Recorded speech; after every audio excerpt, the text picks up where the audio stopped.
Written and directed by Emerald Fennell, Saltburn is a psychological thriller with darkly comical undertones that sees Oliver Quick, played by Barry Keoghan, starting at Oxford University, but struggling to fit in with the social elite crowds there. Oliver's poor background and social awkwardness mean that he feels like an outcast, until he loans his bike to a popular and charming rich student named Felix, played by Jacob Elordi. Over the course of the university year, the pair become close, much to the annoyance of Felix's cousin, Farley, and Oliver finds himself invited to stay at the family's Saltburn mansion over the summer.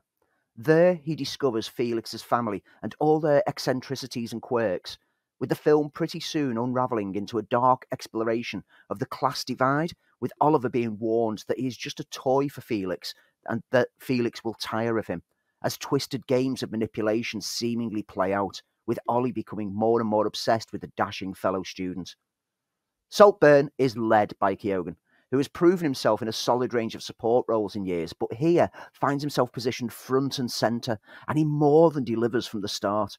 Admittedly, I personally found it easier to connect with him as a central player in those early scenes, seeing aspects of my own social awkwardness when I was a student entering a new city to study, with no one around me to seemingly connect with.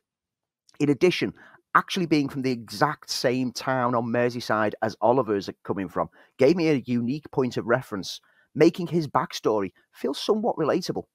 Admittedly, as the film plays out, I stopped seeing aspects of myself reflected in Oliver, but that initial starting point gave me a jump on. And so within the first 5 minutes of the film starting, I was totally immersed, lost in this dark, twisted tale and the manipulations that are playing out on screen. Keoghan mesmerises, chills, engages, and surprises throughout the film, with a role that warrants attention.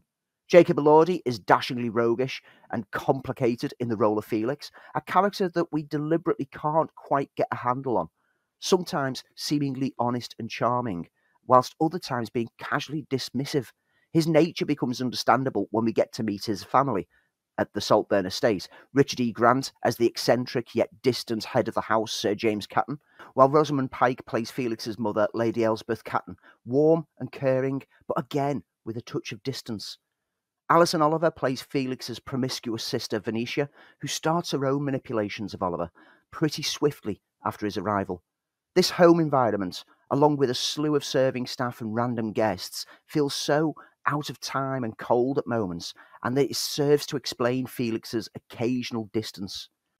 Fennell uses the grand design of the mansion marvellously, showcasing the opulence on display as excessive and perhaps outdated, yet occasionally is lent a warm intimacy and comfort. The choice to use the almost box-like 1.33:1 aspect ratio forces us to feel like spies. We're secretly viewing the exchanges that are taking place, and it never allows our eyes to wander from the intended focus. The characters that Fennell's crafted are drawn up in such a way to allow us to see past the initial perceptions of who they are and view the layers below the surface, allowing unlikable characters to become more human and likable characters become darker as the story plays out. Yes, in the final act, Fennell awkwardly feels like she has to over-explain earlier events with a barrage of flashbacks of things that were actually quite straightforward when you think about them, if you were paying attention.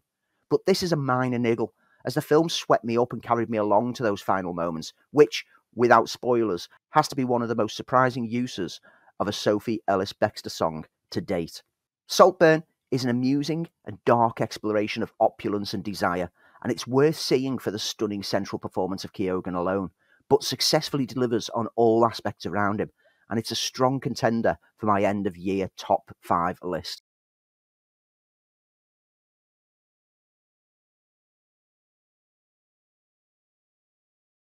And finally, just a slight review, really, of the return of Invincible Series 2. So, created by Robert Kirkman, first series played out on Amazon.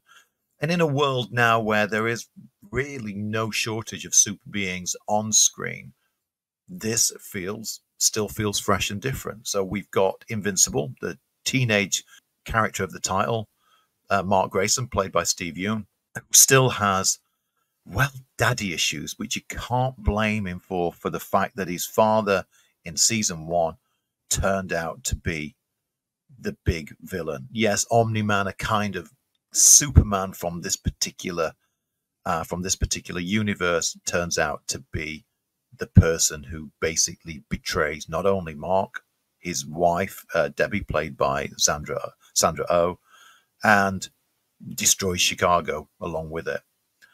This is a very, very different kind of superhero story. It follows all the tropes. It has elements of Superman. It has elements of Spider-Man.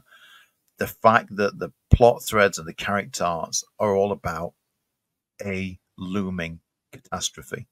If you've not watched season 1, don't jump in. Start there. Get into it. Because if you like, a bit like The Boys, your superheroes to be a bit more bold, a little bit more bloody, then this is an impressive series.